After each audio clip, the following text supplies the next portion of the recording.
Hello guys, welcome to our research practice class part 3.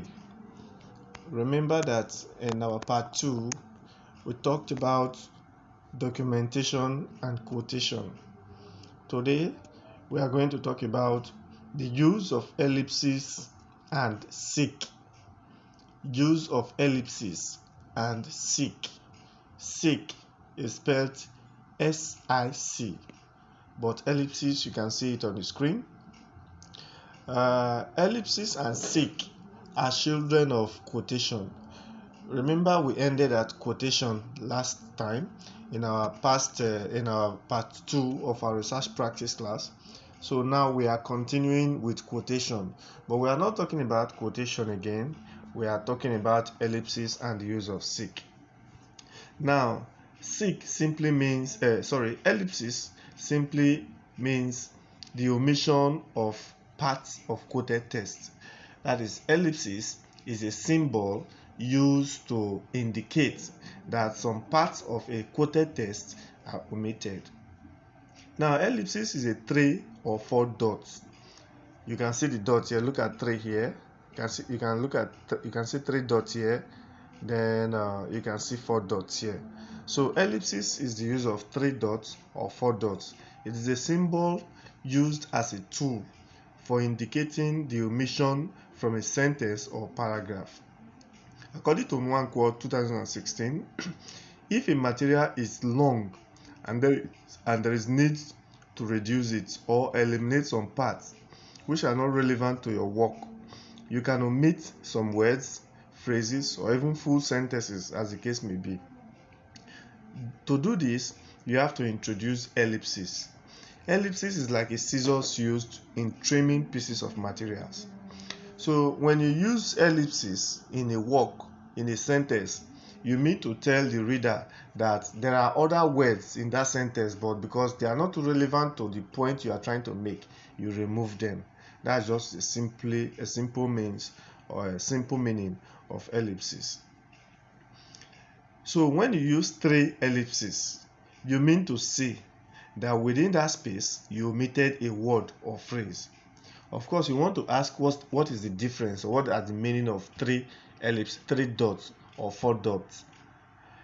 When you are using 3 dots, you are telling your audience that the text you remove are not much. It may just be a single word or a phrase, and you know a phrase contains very few words, maybe 3, 4, 5, even 2, 3, 4, 5, like that. Then when you use 4 ellipses, you mean to say that a whole sentence has been omitted. So let's go straight to the example given by Nwankwo. Let's read the sentence together. Start from Nwankwo 2:16. Now, Nwankwo 2:16 found out that short-term memory, besides its limited capacity, employs chunking to improve its storage function. Short-term memory is also known for its internal scanning operations. Now let's look at the example and what is removed. The same sentence we have read, we want to read it again and find out where the 3 ellipses is employed or applied. Nwankwo 2016 found out that short-term memory, look at the ellipses there, 3 ellipses, employs chunking to improve its storage function. Short-term memory is also known for its internal scanning operations. So what was removed in this sentence? It is simply besides its limited capacity. This is a phrase, this is not a full sentence. That's why 3 dots were introduced. Now let's go to the 4 dots. The same sentence we read above. Now the sentence goes, the ellipsis contained paragraph now reads, Nwankwo 2016 found out that short-term memory, besides its limited capacity, is also known for its internal scanning operations. Now look at it. Look at the omission. Employs chunking to improve its storage function. Short-term memory, and that sentence again. So what really happened here now is that it's even 2 phrases that you can see here, not just a full sentence. Now this indicates the 4 ellipses used above here. Look at it here. look at where it is employed here, indicate that a full sentence or a long text has been omitted. Now let's take some information about ellipses. Now when you are using ellipses, do not use ellipses to introduce a quoted text. For instance, now the text, instead of you to use a quoted text, instead of you to use ellipses to begin the quoted text, you are free to remove what you want to remove and start where you want to start. But if where you want to start does not make sense, of course you can introduce it by saying, according to Nwankwo 2016, you put ellipses there. You did not use the ellipses to start the paragraph or sentence. Okay. Now, if you wish to insert your own words in the quotation, enclose your words in a bracket. Now, you are quoting somebody and you want to add your own word inside the quoted text. Then you can add your own quoted text, then put bracket to indicate that what you bracketed is the writer's own words. Now, that is all about ellipses.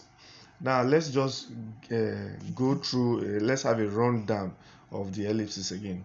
Ellipses is a symbol used in a paragraph or quoted text to indicate that something has been omitted, a word, a phrase, or sentence.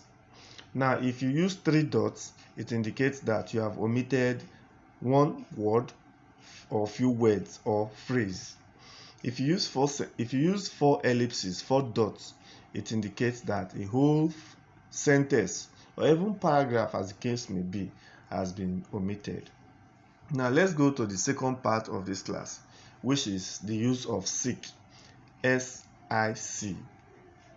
When you notice an error in a quotation, of course, even before I came across the word sic, I've tried to be using quotation before in my past works, and I realized that the work I'm using, there are errors, sentence errors in the quoted text, but then I have to correct it myself.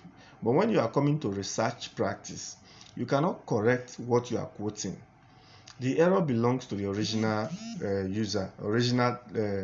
author, so you use the words just as you see it.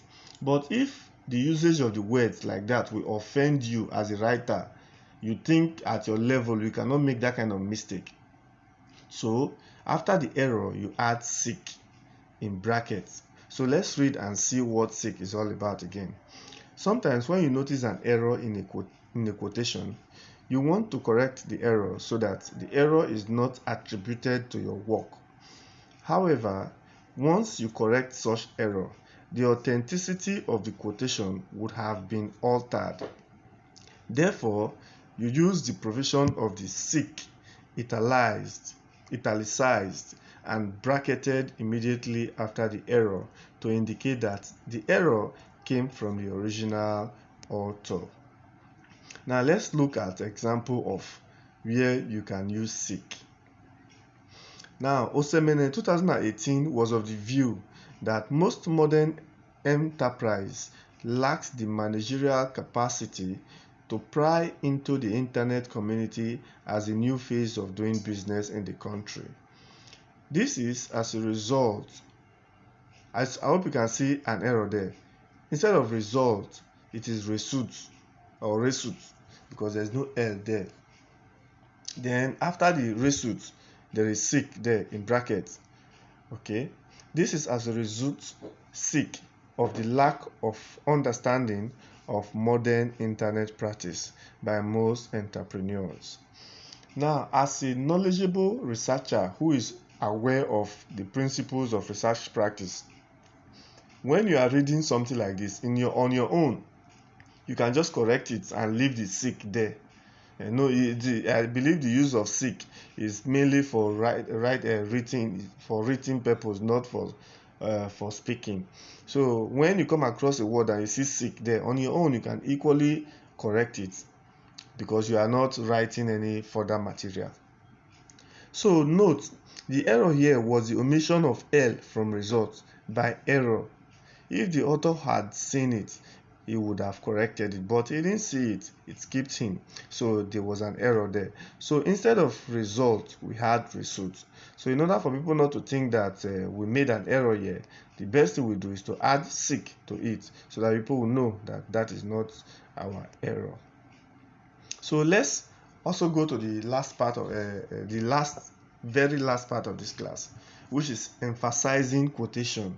When you want to make emphasis on quotation, when an author wants to make emphasis inside a quotation, such author can do either of the following: italicize such words or phrase, underline such words or phrase, bracket such words or phrase. That is, you are quoting an author, and there is a particular place of the quote, or the whole quotes are very, very important.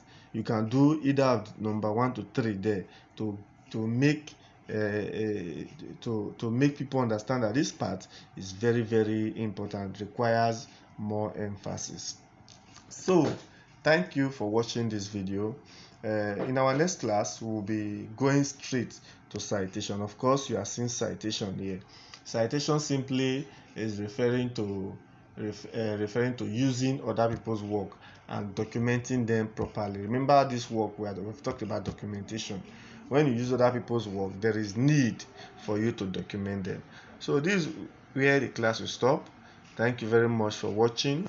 Remember to subscribe so that if you do not follow our post on Facebook, whenever we make any publication or any post videos, then you can equally be notified by YouTube. So please click on the notification button and click on the subscribe button and click notification so that you'll be notified.